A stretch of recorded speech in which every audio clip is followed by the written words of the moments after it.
Welcome back, ladies and gentlemen. BTM here, bringing you match 31 in my Age of Empires series. We have a 2-on-2 on the map, Great Plains. I'm playing Chinese, my buddy is playing as Portuguese, and we're facing off against an Ottoman and a Dutch.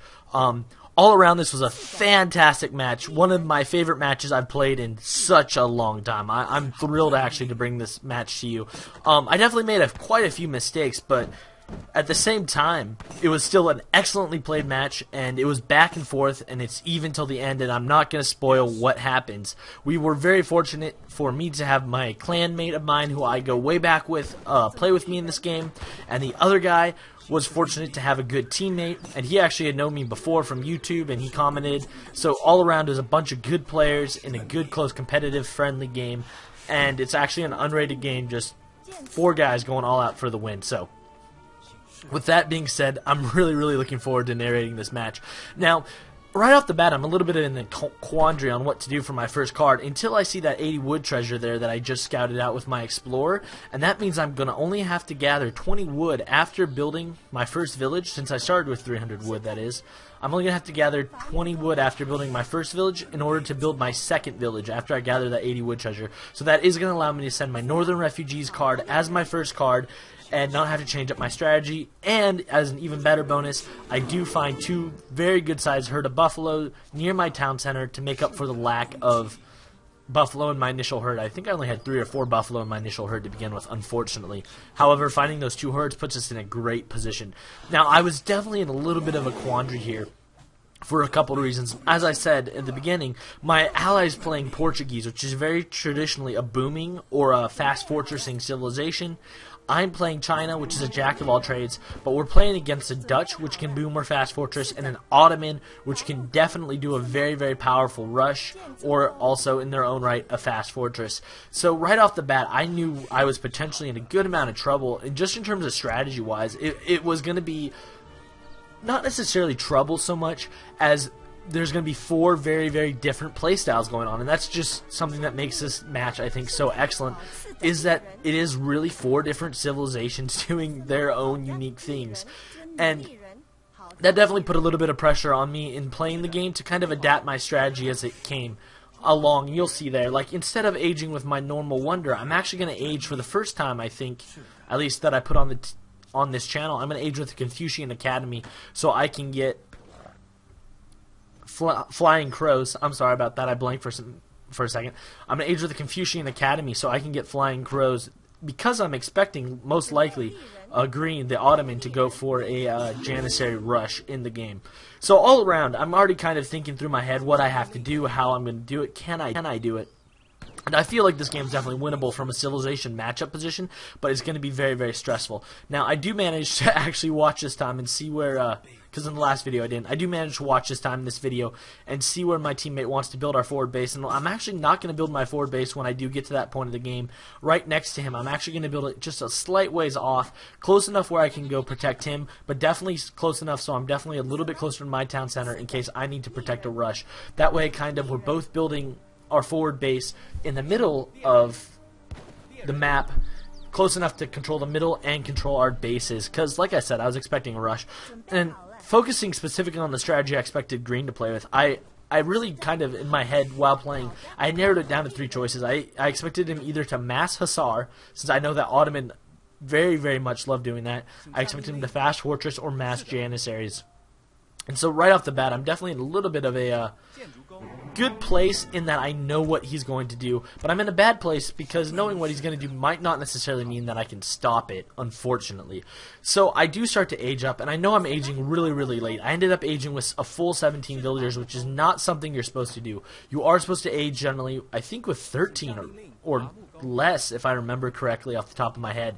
But I chose to age with the extra villagers just because I felt like it would pay off in the long run for me and my gameplay strategy, since if he does a hard rush, my units are mass and cheap. I need to have the economy to back up my just spamming of units. As you can see here, I'm aging really slow relatively. My ally, who's Portuguese, Spolafilia, I'm never quite sure how to say his name.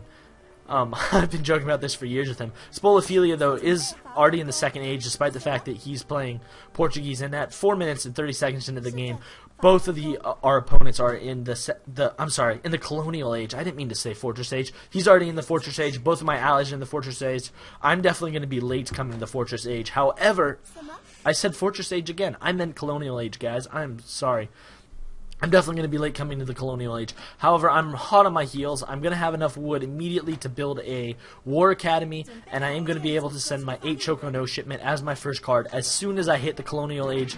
So I kind of traded off a little bit of a later age time for being able to hit the colonial age running rather than having to wait for various benefits and units and supplies. We're able to get our war academy up right away, send our 8 Choco No, and have a very, very strong economy of nearly 20 villagers while doing it. So I felt good about my choice. Obviously, while aging, I did shift my villagers to a more primarily wood split, since I only needed enough food at that moment to make sure that I could keep up villager production, and I need to gather the wood for my war academy and this trading post I'm going to build now. Green has successfully grabbed both, and I would like to do something about that, but at the same time, I really don't want to commit any of my early military to doing something about that, if that makes any sense. I want to kind of keep my men close to home, just because I'm not quite sure just yet what's going to go on. However, I am going to march them out just a little bit. That way I can be there to back up my allies in the middle, or I can be there to run back to my town if we're in trouble. And that's actually kind of very, very good, just the way me and Spolophilia, or Red and I, managed to build our bases naturally. And I even managed to get a village built, that way my housing population's under control. Now for my third card, I decided to send 7 step riders, and I did that for a reason. I did that because I do send 7 step riders, do you? Yes, I do. Okay. I sent 7 step riders because I expected the Dutch player to mass skirms. And since I'm primarily going Old Han army, which is Choco No and pikemen, I knew that I would need to have a reliable counter for skirms, or at the very least, the reliable bluff of a counter. I needed to be able to make Orange, if we skirmish, have to run away from me and be scared of the threat, at the very least, of my step riders, even though I would only have those 7 for my shipment. So that was kind of my plan there and why I did that. Now Green starts putting a little bit of pressure on cavalry, with his Hussar, I should say, at this point in the game. So we do know that Green's likely going heavy on the Hussar, which means heavy on gold, so probably not as heavy on food, so he probably won't be massing Janissaries at all, actually, which is actually a pretty good thing. Now at this point, I'm going to send my step riders to go hopefully siege that trade post that Green has in the middle of the map. I love trade posts, so I can't bear to let him have a trade post advantage over us. So that's kind of why I'm going to split my army away there. At this point, I'm going to mass my units, and I really am kind of surprised to be 7 minutes, 30 seconds into a 2-on-2 game and not have an attack. We clearly know that a big mass attack is going to be coming soon. Actually, it might not have been super wise of me to split off my step riders to begin with. And as I see those Hussar running to his forward base there, I think I decide right about now, or I'm going to decide very shortly, to get my Hussar, my step riders back into the battle to back up my teammates. Now, fortunately, I don't think Orange was quite aware of how far forward we had pushed, and neither was Green, so we kind of get a little bit of a drop on them. I'm going to have my army coming in, and we're going to actually do a lot of elaborate posturing here. My teammates flagging for me to get to the scene, and at this point we're going to do a lot of elaborate posturing, and the reason why is because he has skirmishers, I have step riders, and Green has Hussars, and both Red and I have our own mix of infantry in the background. So it's very important for us to get our units to the units that they can defeat without wasting any, if that makes sense.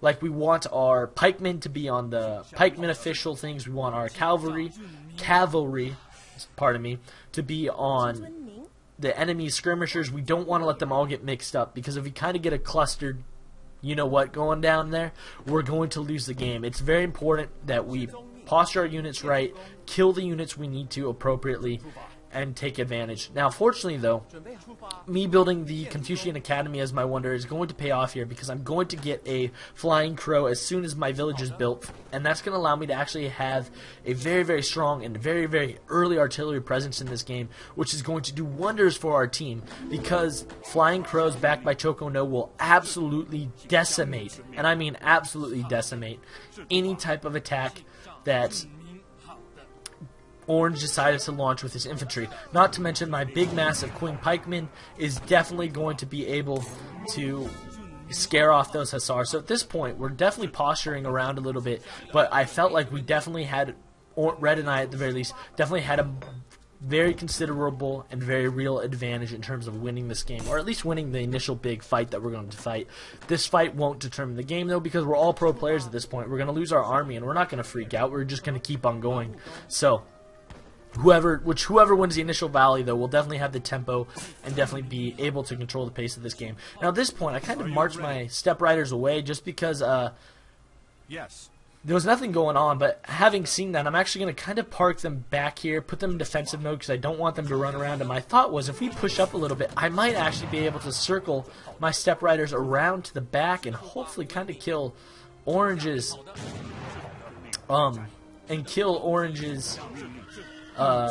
skirmishers without losing too many of my own units. Fortunately, I'm able to not risk my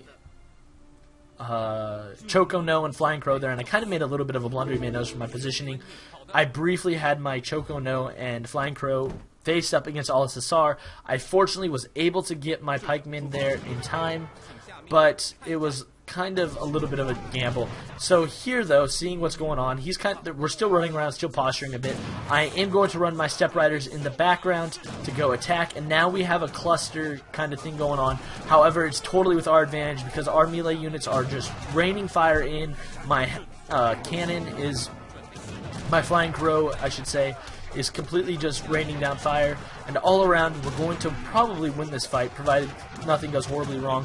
And I say that even though I'm definitely facing down his massive Hussar with his Flying Crow, we were able to decimate with sheer numbers the amount of skirmishers that Orange had, and definitely kill a lot of Hussar. And this is going to put a huge amount of pressure on them in terms of just winning. At this point, we won that initial battle. Sorry, my headphones fell off. We won that initial battle and are going to be able to push forward here and keep spamming out units and start to put a little bit of pressure on them. They kind of got trapped a little bit by that village on the middle of the map, and I was able to flank with my Step Riders to kind of force his skirmishers to keep having to try to run around. And I tell Red, my teammate, to push in all caps on accident. It's generally not very polite to talk in all caps, but I did, unfortunately, here. So it's cool, though. He knows me. We go way back. He wasn't mad. And I am able to catch his skirmishers running through the woods, so I'm going to start raining down crows of fury upon them.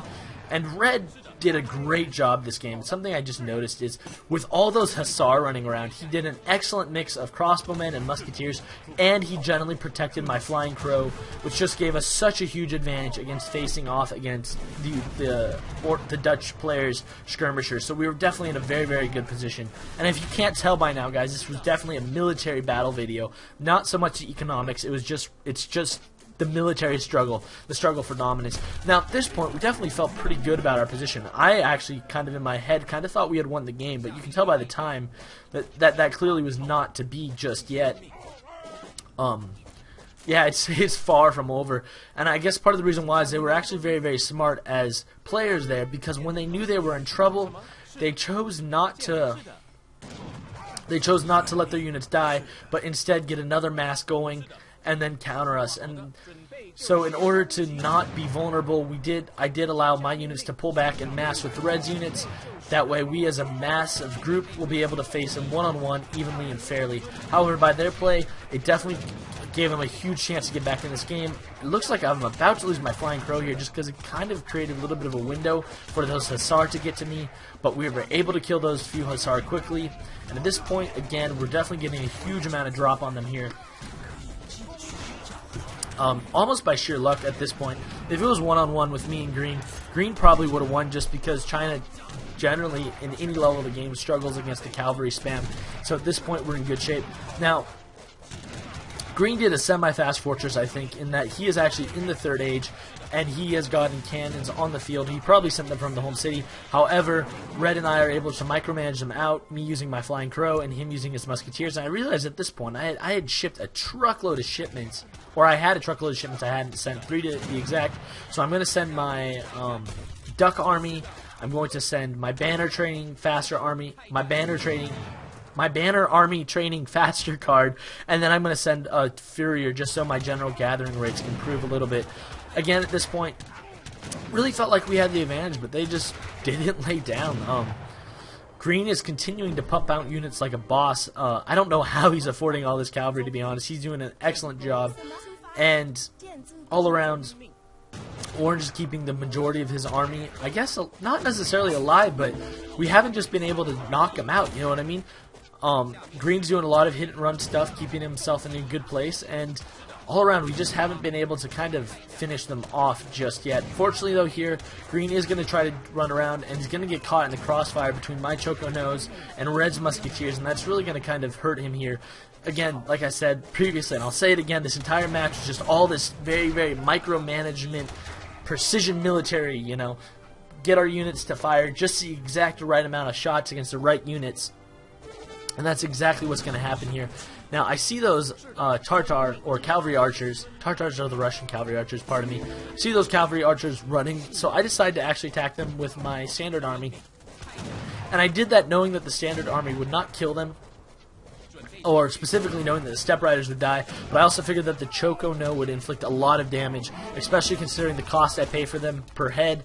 It wasn't a huge deal for me to kind of just spam out Choco Nose. At this point, I'm going to build a forward war hut, two forward war academies, pardon me. I'm making making quite a few mistakes this game. My apologies. I'm going to make 2 war academies, and I'm going to keep working on my economy, mainly making sure I have villages and making sure I have villagers coming. I actually have had a little bit of a period of lack of villager making, and that was one thing I slightly slacked in this game. I was so focused on attacking that I didn't make sure the entire time that villager production was up to where it could have been, and that's kind of going to hurt me a little bit, just in terms of the fact that I'm sitting on 1,600 food, and I'm not utilizing it in my economy. Fortunately, though, here I am going to buy more market upgrades. So I do make at least one smart decision here in terms of one more market upgrades, and we are going to start pushing into Greenstown because it's absolutely vital at this point. Since we have the momentum, we have the tempo, we need to keep pushing. We need to finish it off, basically. If we allow Green to utilize his third age shipments and his awesome cannon abilities he has because he is Ottoman, then we could be in a world of trouble. Even though generally we're not in bad shape, we do have a tremendous mass of infantry. So Green amassing cannons is pretty much going to be our death sentence if we don't get more pressure on Green and prevent him from massing cannons. So here again, Green's doing more of the same old, just in terms of the tremendous amount of cavalry he has. And unfortunately, Red and I were not quite on the same page initially with pushing. So I am going to lose that Flying Crow, and I am going to lose a lot of my units here to Green. His cavalry totally decimated me here, unfortunately. I didn't have many pikemen left, so I really couldn't do much against the horde of Hussar that came to fight against my armies. So I'm in a little bit of trouble here just in terms of my initial army all being lost. Red, those got my back, at least somewhat. However, fortunately, though, I was able to flank around Green's rear. That sounds so wrong, I'm sorry. I was able to get my army coming on the other side of that little lake there to attack Green and put some pressure from the backside. So we are still going to win this fight through sheer numbers, even though I lost a tremendous amount of units there. No way it was cost effective or wise at all, a wise choice at all to lose units in that way. So it's not necessarily a super good situation for us to be in, but we do manage to pull off the victory here. However, both Red and I have fairly decimated armies, but Red has made it to the third age and has upgraded his musketeers by the looks of it. Unfortunately, Green sends in some powerful Mamelukes, I believe they're called, which is an absurdly overpowered cavalry. Well, you only get 6 of them, so I shouldn't say overpowered, but they're a very, very powerful cavalry, very, very good at what they do, a truckload of hit points, and they're going to make short work of my mass-produced armies, unfortunately. However, my mass-produced armies are just that. They're cheap, they're mass-produced. I don't care if I lose 5 armies. Pardon me, I was taking a drink. I don't care if I lose 5 armies for killing one of those. I can afford it at this point, and we had the tempo. Red very, very wisely played very, very well here. Got some more pressure on Orange going. If you look at the mini-map, you can see that Orange is raiding. At this point, I am going to age up to the third age. I'm going to do that because I need to upgrade my Queen Pikemen, and I need access to the rest of my banner armies. I'm really kind of struggling to keep up against Green's cavalry spamming ways. So I need to get to the 3rd age where I can get my specific cavalry counter specific armies, which have Kishiks, which are basically my ranged archer, and pikemen as their army units. So that's kind of why I'm aging to the 3rd age instead of just putting all those resources into my initial military. Fortunately, though, Green goes to Orange's town to pursue Red and to put some pressure on Red. So I'm going to go into Green's town just to mess with him, really, just to kind of get more siege damage on buildings and let him know he's not out of it here. I am going to keep destroying your stables, and it looks like Red actually is going to be able to kill a few more of Green's very, very powerful cavalry, and there come a few more back at me. So at this point, we've actually managed to do a pretty good job here, just in terms of splitting up Green's super powerful cavalry and picking them off one at a time. I did have a Flying Crow sent to go to Green's town, however, because it's very clear that Green is defending and holding his town very well, I'm actually not going to have that Flying Crow go there. I'm going to send the Flying Crow to his trade post to siege and destroy his trade post. That way I can kill it while his attention is hopefully focused on fixing his town. I did build a consulate early for the hit points bonus, and now I'm actually going to send the 2 armies of redcoats I'm going to get from it to the trade post to back up and protect my Flying Crow, which is going there. Now, I fortunately happen to see on the map that his units are running into where my villagers are gathering resources, so I am going to be able to just kind of micromanage him around, protect him, and I actually end up distracting him with my little standard armies I have walking through the area. So fortunately, I'm going to be able to kind of fodder those armies out, but at the I take the cost of foddering those armies out for the benefit of, 1, being able to destroy the trading post, and 2, I am able to get my redcoats in the area.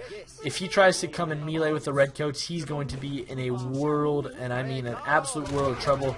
They have a 39 hand attack against cavalry. They have a ton of hit points. They have an excellent range attack. He here realizes that, and now as he's trying to run away, he's actually going to be in a lot more trouble, because now he's going to have to take the redcoats excellent range damage fire from them while they're running, while he's trying to run away, and that unfortunately is going to really hinder the effectiveness of his cavalry that he's been massing here. However, fortunately, to their credit, both Orange and Green have done a tremendous job staying in the game. Unfortunately for them, though, I am able to kill one of those super powerful cavalry. Red is able to kill another, and that should probably dwindle down the number of that cavalry, I believe, at this point, to 2 or 3, if that. I know Red killed 2 or 1 in Orange's town. I know I killed 1 in Green's town. I killed another one out on the plains, and so did Red. At this point, we're still massing units, and now we just have to go for the death blow, really, in order to finish off this match. My town, though, has not been super well managed because I've been so focused on the fighting aspect of the game, and sometimes I feel like as a player I really only can manage one or the other. I can either fight well or I can manage my economy well, and that's just something I have to get better as a player with managing both of. So I do take a little bit of time here while I'm making units to look back at my town, not focus on my military so much, but rather I instead focus on my economy. And now that everything's in a row, I let Red know that we got to push here. We really got I think, a very, very good position to be in. So I am going to kind of bait him towards my main army, and Red has a million, it seems like, veteran musketeers backing up my very, very, very large army in its own right. So all around, we're in a very, very good shape in terms of masses to keep pushing. I'm pumping out Old Han armies at a very, very good and quick rate. And all around, I now have the economic strength that I need in order to be able to keep the pressure on Green and Orange, who, despite our constant fighting, have managed to not tank their economies. I mean, they're not growing as fast as ours, mind you, but their economic scores have still been steadily rising, so that means they're definitely handling their economies well. We need to keep the pressure on them and just keep pumping out units. Since I have this economic advantage, I can't just sit on the pile of resources. I have to do something with it. Now, at this point, though, we do notice that both Green and Orange are running into his town, and I signal to let Spoley know. So I try to tell him, hey, you know what? It's okay. I got this. I'll go siege Green. You run back to protect your town. How does that sound? But he ends up marching into town with me, and he decides not to go back. So I don't quite know what's going on, but I am going to make a few Old Han armies. I'm going to send them to Red's town. I know they won't be there fast enough. I'm also going to make a Redcoat army. I know they won't be there fast enough, but if orange or green decide to stay there, the armies will be there in time to prevent red from losing everything. However, the amount of pressure we put on green forces both of them to pull back and have to play the defensive because they cannot afford to lose. Seeing that, I then send the units I was going to send to marching against to protect Red's town. I'm going to send them to go protect Green's town center, which we found on the edge of the map, and that kind of explains why their economy has avoided going in the trash heap. They have been able to afford and build and expand on the edge of the map, giving them tremendous economic power. Now you may notice here, seeing Orange's army incoming, I made a very wise choice. I didn't let him divide my army and conquer them.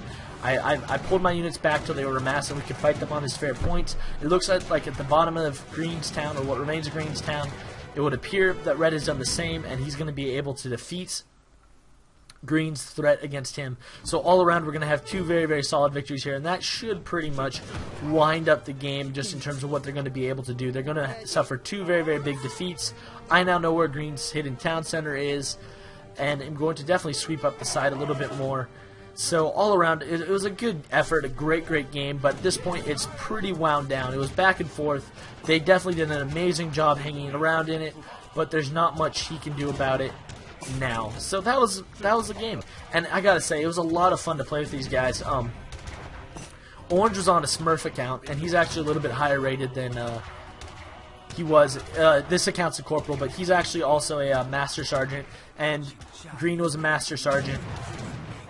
My buddy was a master sergeant, and I'm a sergeant, so it was just all around a bunch of pretty competent players just going at it, having a great time, and it was a lot of fun to play this game. Everybody felt like we had a solid chance to win, and all around, nobody was actually mad at the end of this game. If you pay attention to the chat, you're just going to see us kind of bantering a little bit and talking. It was a great fun game. Everybody played really well.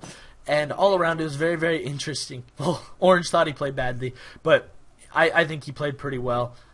He will in a second say that was because of pressure, though. So that means we did our job, kind of pushing the advantage without losing it too much.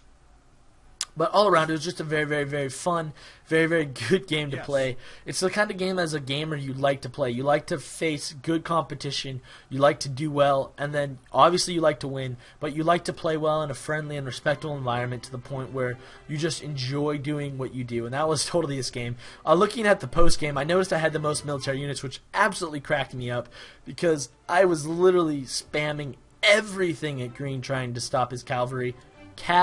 I believe, if I'm saying it right. I was spamming everything and I'm trying to stop his Hussar. I couldn't do much, but I was able to provide the sheer numbers to stop him. I was a close second in resources, and I definitely spent the most on units.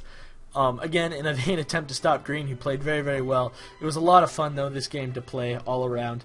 So that's why I brought you this game, guys, because I record, I post everything I record, and I recorded this game because I saw my buddy was online and he wanted to play a 2-on-2, so we did, and it was just a blast to play. And you really got to see a lot of military micromanagement in this game. You see how when I see his Hussar coming or his skirmishers, I try to position my units that way I have the most favorable matchups possible, and that's really kind of how you micromanage at the higher levels of the game. Pardon me, I burped. That's really how you micromanage at the high levels of the game. So all around, it was a very well played, very competitive game. If you look here at the military unit count, you'll see that me and Red, my ally, we totally decimated this entire game. We just threw everything at them, and to their credit, they kind of just did a great job on their own, surviving and making do with what they had. Green especially, he had a lot, I should say, of high cost units, or a few high-cost units, and he really utilized them to his advantage pretty well. But at the end of the day, we were able to pull out the win. It was a very competitive win. I'm sorry, by the way, that it was on Great Plains. I clicked standard maps. Unfortunately, though, standard maps led us to Great Plains. It didn't give us a more interesting map, but it's not the end of the world. All around, standard maps was fine here, and it was just a lot of fun to play. So thank you guys for watching. This is BTM. I love all the support and feedback, so please leave a like, a comment, subscribe. I do have a request list I'm going to start getting to very shortly. So until I catch you guys next time, good luck and happy hunting.